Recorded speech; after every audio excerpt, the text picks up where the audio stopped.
खुलुमबाय स्टुडिअ दं राकेश रामसियारि बे समाव BKWSC नि थामहिनबा बिटिआर नि बायजोआव थानाय रायजो राजाफोरनिफ्राय मोनसे गोख्रों बाथ्रा बे समाव MLA बिसायख'थिनि सिगांनो सानजा फारसे सोरजि जानाय थामहिनबा बिटिआर गोजोन गोरोबथानि गेजेरजों सोरजि जानाय BKWSC बे BKWSC नि जे बिथांमोननि सीमा बारायनाय थामहिनबा गामिखौ सोसननाय आरो बे समाव बियाब दानाय आरो बिसायख'थिखौ खुंफुङाब्ला फिन आरोबाव राजा लामायाव ओंखारनो थाखाय थियारि जादों।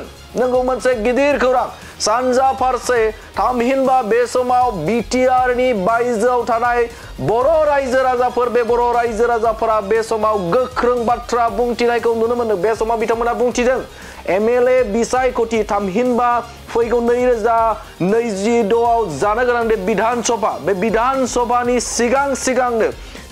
सिगांनो बे समाव बिटिआर नि बायजोआव थानाय बर'फोरनि थाखाय गामिखौ थि खालामनांगौ बियाब दानांगौ आरो बिसायख'थि खुंनांगौ होननानै गोख्रों बाथ्रा बुंथिदों। आरो बेनि अनगायैबो रांखान्थियारि बिथिंखौ थामहिनबा बे समाव रां बावजा जाखिनि जायो बा बे समाव BKWSC नो जाखिनि रांखावरि हरो बेखौ बांहोनांगौ होननानै गोख्रों बाथ्रा बुंनायखौ नुनो मोनदों। बे समाव सांग्रां जादों जुदि बे खामानिखौ मावफुङाब्ला थामहिनबा BKWSC नि जे समस्याखौ बे जेंनाखौ जुदि मावफुङाब्ला फिन आरोबाव राजा लामायाव ओंखारनो थाखाय थियारि जादों। राजा लामायाव ओंखारनो थाखाय बे समाव सांग्रां जादों।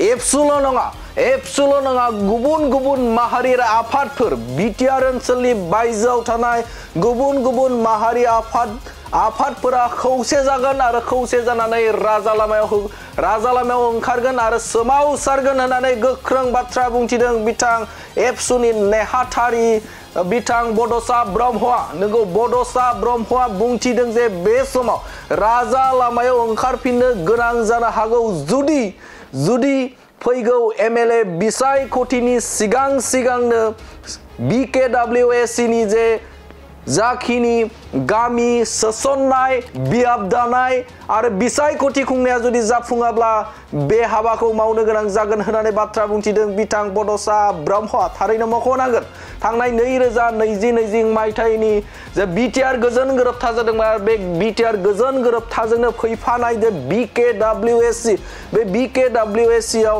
दासिमबो बिथांमोननि बा बे बर' रायजो राजाफोरनि आथिखालाव दिनैसिमबो बिथांमोननि गामिया थि जायाखै बियाबा थि जायाखै आरो गुबुन फारसेनि बिसायख'थिया थि जायाखै आरो बेखौ लानानैनो बे समाव गोख्रों बाथ्रा बुंनायखौ नुनो मोनदों।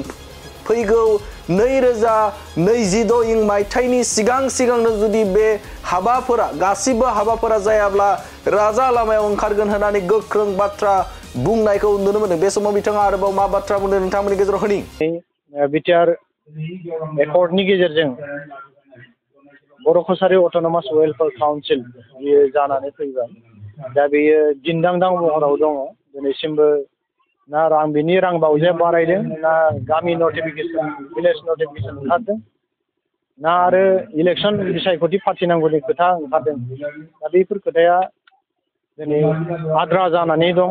दा बेखौनो दिनैनि मेलनि गेजेरजों जे खावलायनो लुबैगोन आरो मेलनि गेजेरजों बेखौनो खावलायदों जे आसाम सरकार बिथांमोनखौ खावलायदों जे बर' कसारि वेलफेयार अट'नमासनि जि काउन्सिलनि रां बावजा बे रां बावजाखौ बारायनांगौ आरो गामिनि जि भिलेज नटिफिकेसन बे भिलेज नटिफिकेसनफोरखौ थाबैनो खालामनानै होनांगौ।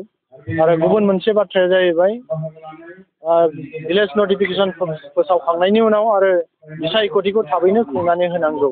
दा बेखौ आसाम सरकार बिथांमोनखौ खावलायदों आरो बेजों लोगोसेनो नैबे जुदि MLA बिसायख'थिनि सिगां बिथांमोना जुदि नैबे खामानिफोरखौ जुदि मावनानै होआब्ला जोङो बिटिआरनि बाहेराव थानाय गासै जोङो दुलाराय बर' फरायसा आफादल' नङा गासै जोंनि बर'नि माहारियारि आफादफ्रा गोख्रों मोनसे थांखि लानो बाध्य जागोन जे जोङो गुबुन मोनसे सिन्था खालामनो गोनां जागोन बा राजा लामायाव ओंखारनानै जोङो सोमावसारफिननो गोनां जाहैगोन जे नैबे जोंनि बर' वेलफेयार अट'नमास काउन्सिलनि रां बावजा आरो गामि सोसननाय दानख'नाय आरो बिसायख'थि फाथिनांगौ थाबैनो जुदि नैबे MLA बिसायख'थिनि सिगां जुदि आसाम सरकारा खालामनानै होआ अब्ला जोङो गासै बर'नि माहारियारि आफादफ्रा ज' जानानै जोङो राजा लामायाव ओंखारनानैबाबो जोङो हाबाफारिखौ लानो गोनां बायद' जायो।